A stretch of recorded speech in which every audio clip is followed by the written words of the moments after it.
You weren't actually hearing the records. He would never like send you a tape of the record. You would just work from ideas. Well, with Frank, there was no actual record because it was always a continuously changing project. Wow. But it was enough there that I knew what was going on, you know. But, you know, that really wasn't... I was not that influenced by the music specifically with Frank much because, like, he worked in so many directions.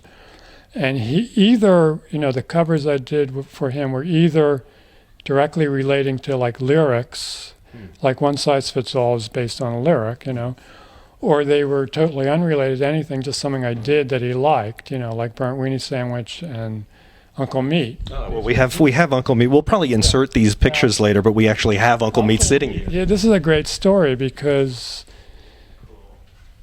you know, we can skip ahead and go back maybe to some of the history, but at this point I had just moved into a new studio. This was in LA. It was on Melrose Avenue, Melrose and La Brea. And prior to being an empty space, it was a dentist's office. And it was an old dentist, and he retired. And there were all these great old books, like from the 20s, you know, and casts of plaster teeth, like racked in the back room that they never cleared out.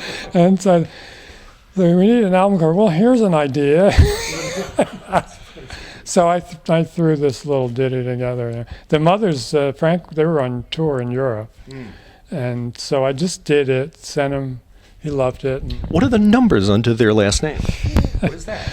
Well, this, you know, this is actually comes directly from the fact that there were like these racks of teeth, and there were these books that had samples of like dentition, and they'd have a number, you know, and the one, this number here, you know, 1348, it turns out it was like the year of the plague or something, you know, where it started.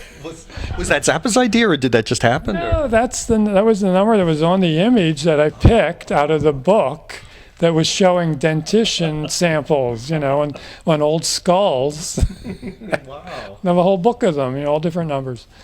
And then the gatefold, I want to ask you about the gatefolds, because that became its own art, because sometimes he'd have the lyrics as he does here. We'll try to put in inserts of this. But also, you would then be free to play with older images, collage images, and you do some really interesting work in the whole thing was free to play. I mean, like I said, I just did this art, and Frank loved it, and there was no direction on this one initially.